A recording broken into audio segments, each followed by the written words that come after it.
Hello everyone, my name is Umut. I'm one of the co-founders and the CEO of Tiplay Studio.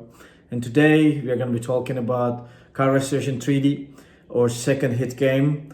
And I would like to, share my thoughts and ideas with you. So thank you for watching.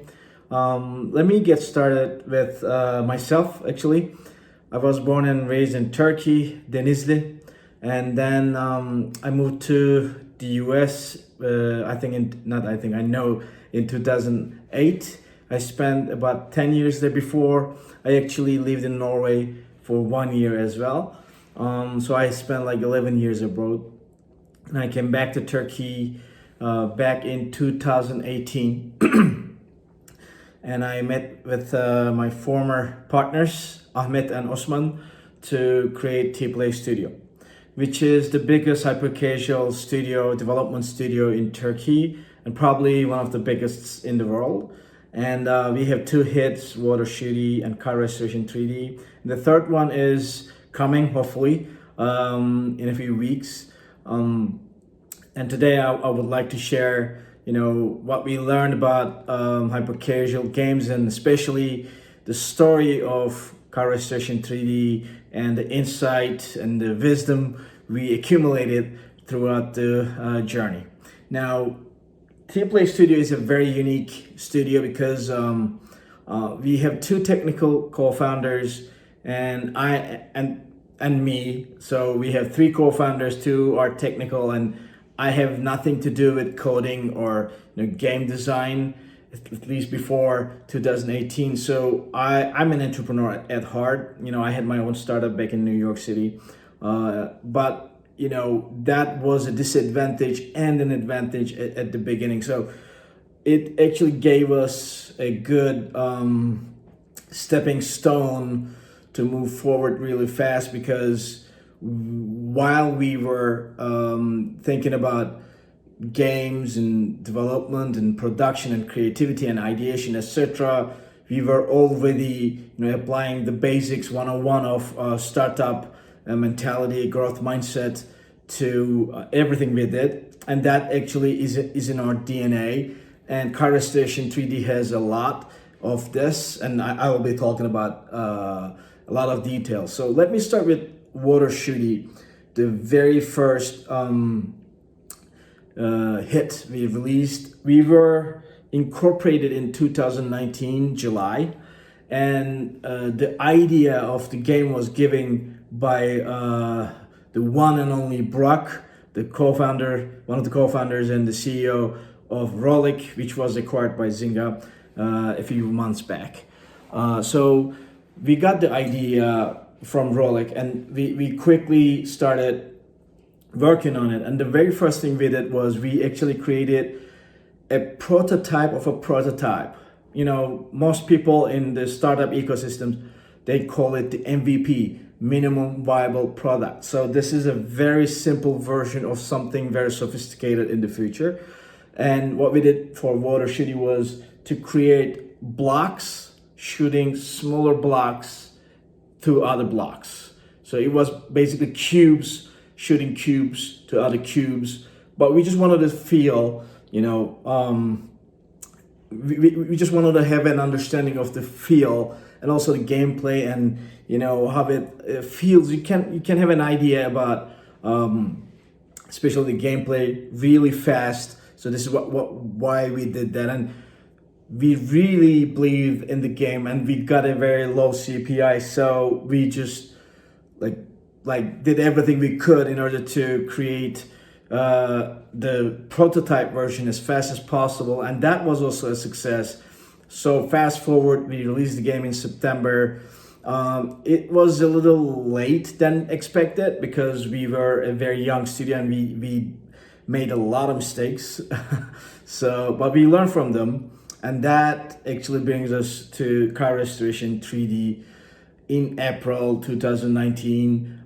We got good news from Rolik. Hey, we got another low CPI because we're constantly testing games. I'm sure most of you already know this, but just for the ones who are kind of new to the hyper casual habitat, or just wanna have an idea of what the details are when it comes to development and publishing of hyper casual games. Hyper casual publishing is all about the market demand, and we literally test hundreds and hundreds of prototypes just to get a good one with low CPI, high retention, and great play time, and other metrics. There are zillions of them, but like every studio or every publisher has their own way of doing it. But CPI or CPC, playtime, retention, day 1, day 7, day 2, all of the above, rewarded videos, etc. These are all great metrics to look at. Now, what we did is, since we learned a lot about this marketing-based ideation and marketing-based development from Watershitty, we implemented what we learned from the low CPI videos into the game at the very beginning. So first things first, what we did is we realized, by the way, we tested a lot of videos for the same prototype. So sometimes hundreds, sometimes even thousands of them. I'm not even exaggerating this. So for car restoration 3D, we learned a few things from the videos. Okay, people like, for some reason, this type of car and this type of mechanics and this type of theme, etc. So we quickly implemented it into our workflow. But things didn't go as planned because of COVID-19. Because again, this is happening in late March, early April. So what we did is we made a decision. We told everybody, okay, we're going home. We are going to be working remotely because our health is more important than everything. Even though we are just about to launch a game, we gotta do what's right and start working from home, which was not very easy, especially at the very beginning. But I'm going to talk about this later, because I just want to talk about the ideation process a little bit, because that was also very interesting. We have been testing different, prototypes, as I mentioned. For example, right now we're testing about like 15 prototypes a month as Tiplay Studio. But back then, when we were doing it, we were trying different techniques, because not only we try different ideas, but also we are constantly coming up with different ideation techniques. Just to give you a few examples. For example, making a hybrid game, or hybridization, if that's the word, or I'm sure there's a word, but I cannot remember it right now. Is getting X from one game and Y from another game, and X plus Y equals something greater than the sum of them. So this is a classic approach. So this is one technique to come up with a new game idea. Another technique could be mining. So you simply, look at the App Store or Play Store and see what other people are doing, and something is inspiring, or something is has a good feeling. So you take that and you combine it with something you have, because that's what inspiration is. In other words, if there's no classic music, that wouldn't be heavy metal. So something like that. I come from the music production world. I'm an audio engineer at heart. So actually, the two industries look very, very similar to me, especially because the ideation process is very simple. You hear something, you get inspired, you sit down and play something different but inspired by what you just heard. Similarly, that is a good technique to create games.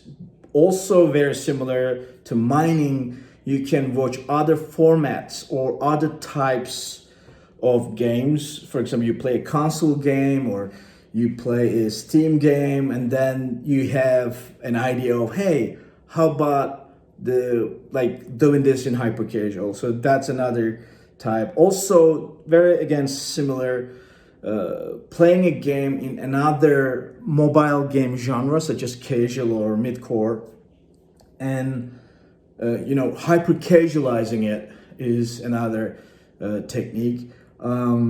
We also have unique techniques. Let me give you one of them. For example, we have idea meetings at Tiplay Studio every Wednesday. So we just get together and somebody says something. Hey, how about like chess games? Because the show on Netflix is really popular, etc. And another person says, you know what? Like, why don't we have chess, but do it like blah blah blah? And another one says something else. So it's just a cumulative effect. So that's another technique. But for car restoration 3D, what we did was actually taking something casual and implementing it in hyper casual. Because there are a lot of restoration, car mechanic, etc. games in the casual world. All of them are landscape, not portrait.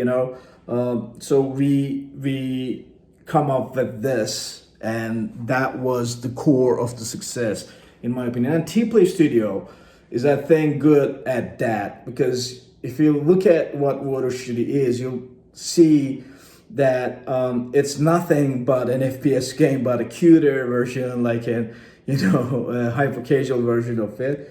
So we did this with car restoration 3D. Now let's go back to remote working, because that was not easy at all. The first thing we did was we start using Discord, and I think this is a great tool. Like literally, it's not just for gamers, it's for game developers as well, and we're still using it, and I think we'll be using it in the future. And what we came up with is that we created channels in the names of the rooms that people work in the real office, the headquarters. Back then we had just one office, so everybody was already working in one office. Now we have two offices, one in Denizli, the other is in Izmir. Anyway, so now what we had to do is to create a similar environment in the virtual world. So we came up with channels with the names of the rooms, and everybody was in the rooms all the times, their mic muted and the speaker on. So that was how we kind of tried to recreate the illusion of working together, which was not easy, and it didn't work as we hope it worked, because it was hard for psychological reasons, for practical reasons. But I think the biggest problem was the fact that especially juniors, were not under supervision at all times, and that's a problem, because sometimes when you realize a junior developer or artist is doing something wrong 2 days later than you should have, that's a big problem. So that was the biggest problem. Other problems were, for example, it was really hard to do QA testing, and in virtual reality, in the virtual mode. So we had to kind of try our best to make sure that the QA doesn't create a bottleneck, meaning everybody was like all hands on deck kind of thing. Everybody was working on QA at all times. We were filling out the reports, the bugs into the bug sheet, and people were debugging it in the meantime, so we were kind of doing it in parallel. But I remember myself like filing bugs into the bug sheet like 4 a.m. in the morning, like for weeks. It happened that way. So that was not easy. That's my point. But again, let's go back to the game. Why it was, a go, go, go kind of game, because that's what we did, because of the low CPI. The CPI was very low, but the retention was not as good as we wanted to be. So we started working on the retention side.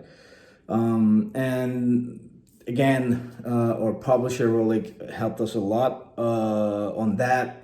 And especially they told us to like get the main mechanic right, and that was the best thing we did with that game, in my opinion, because the main thing about that game is to grind the car. I'm sure if you played it, you know what I'm talking about. You're grinding it, and that is a very relaxing feeling, almost like ASMR kind of feel.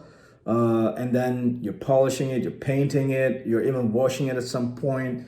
But you got to get the main mechanic right in order to get a good retention. So that's what we learned, and that's what we did. We tried zillion different versions of the grinding, both visually and also orally. We are working with a great team from Denizli, Mehmet Rooster. They handled all of our, sound and music, and it's just beautiful. The music itself is very original, first of all, and also it's beautiful because the music itself is made with the sound effects that we use in the game, and all sound effects are custom built for the game, and you can feel it even though you don't maybe put your finger on it while you play. Maybe you don't say something like this to yourself. Oh, the sound effects are like very original.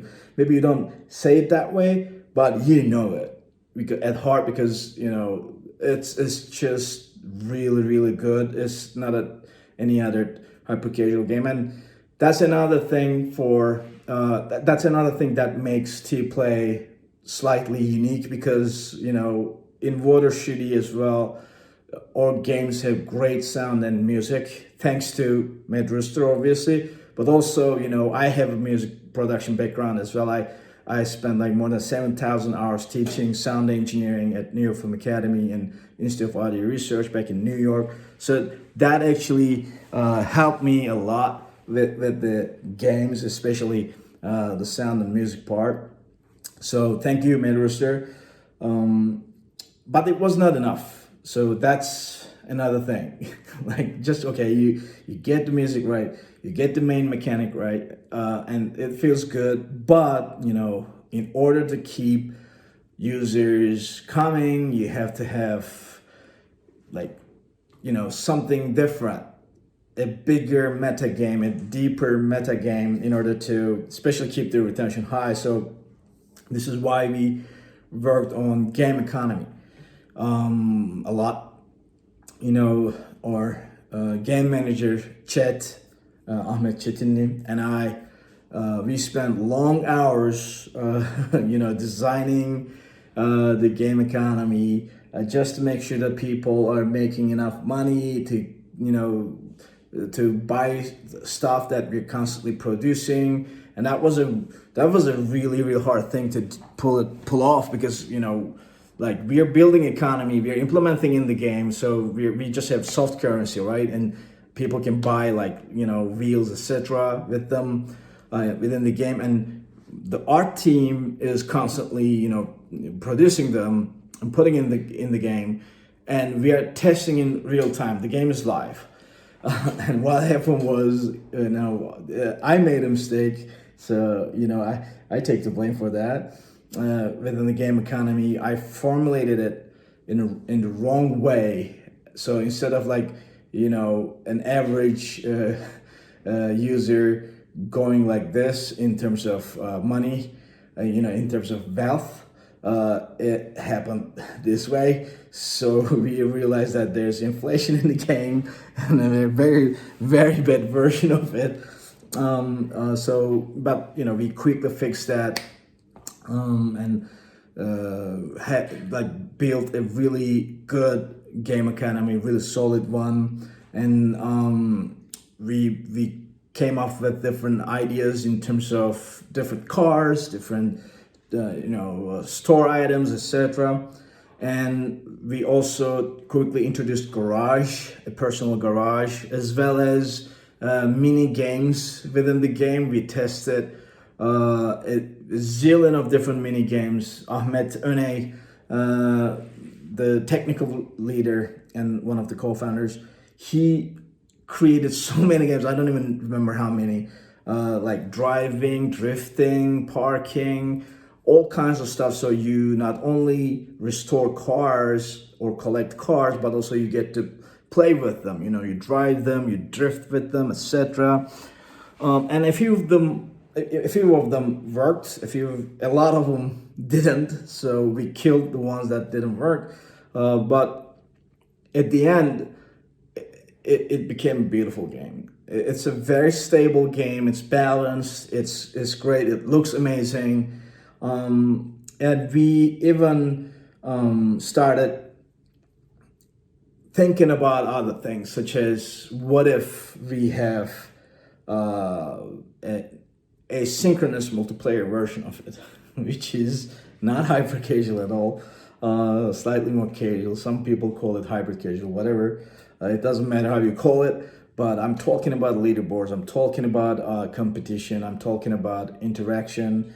So we did some experiments. We spent a lot of dollars as well as time and energy to come up with a solid plan, and then we did, and we built one, and we experimented with like a zillion different versions of the game, and what we end up is a lot of data and insight about what needs to be done, and we realized that what needs to be done is bigger than what we thought. So we created a long-term plan for it, and we're constantly working on it, gradually getting better, the plan is, but we are on it. But the main message I want to give is that it's not just you create a game, develop it, and publish it, and just sit back and relax. It doesn't work that way. What you gotta do is there's like crazy competition out there, and that's a good thing, by the way. I'm not saying it in a bad way. That is good, because we constantly are being reminded that, hey, there are better games out there, there are better players, there are better everything is getting better, like continuously. So we have to think about new improvements and enhancement and optimization, and you name it.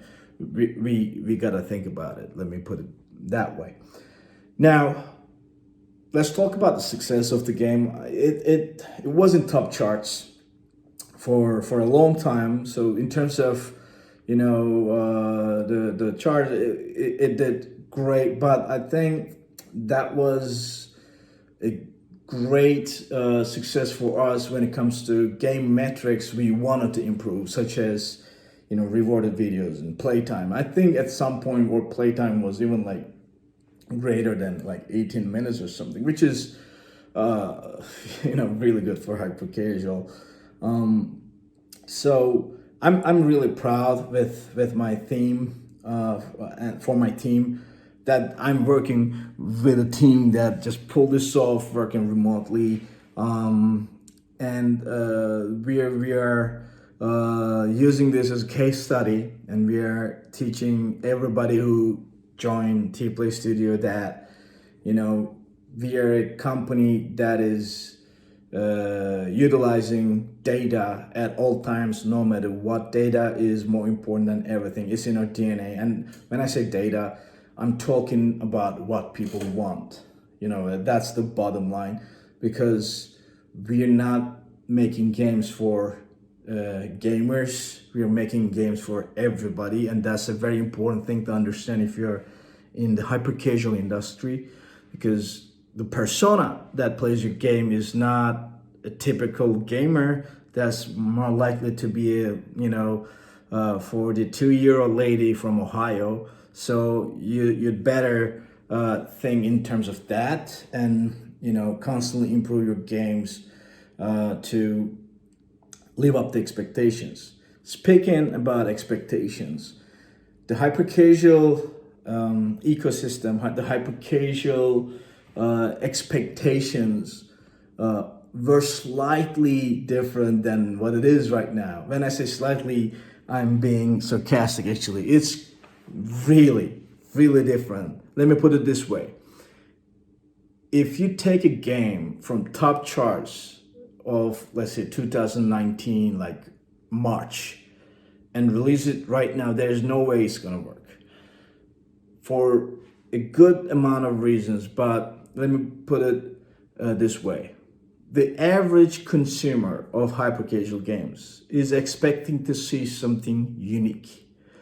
And when I say unique, I'm not just talking about, the characters. I'm talking about everything, the gameplay, the experience, the whole feel, the theme, the environment, the color palette, you name it. And people want a more unique version of that right now. They just demand it.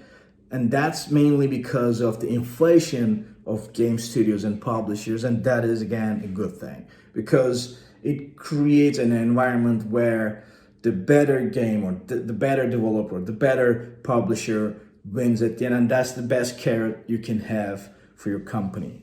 If you're serious about this, of course. If you just want to release one game, this may not be your your play, your thing. But if you're in this for good, and if you want to stay here for a long time, competition is the best thing that can guide you along the way.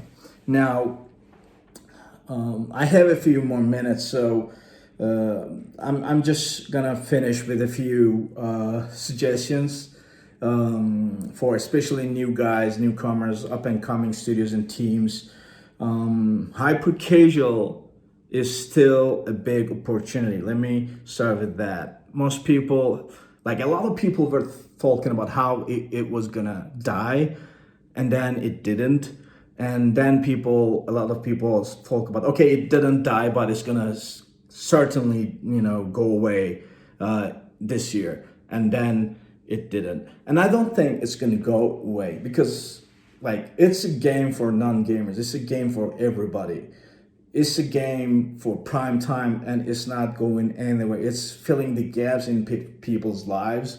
It makes a better experience by converting, waiting in dentist's room, into, 5-minute fun. So it's gonna stay. So that's the first thing. It's still popular, and there are still a lot of opportunities there. And as I said, hyper casual gamers are looking for well-developed games, so don't underestimate the expectations. Hyper casual is a lot more sophisticated than most people think, especially the development part. It's not just a good idea and then boom, you develop it and people love it. No, that there's a lot of testing. I don't trust my instincts or anything. I trust data, for example. And another thing is, now good teams can find coaching easily nowadays, funding. The entry barrier is really, really low right now. For example, we have an accelerator program called OFON. So if you're a good hyper casual team, please apply. That can be a good starter for you. But there are a lot of other options. So you have the upper hand as a hyper casual developer. So use it, and the timing is right. It's still growing, and that's the most important thing when it comes to entrepreneurship.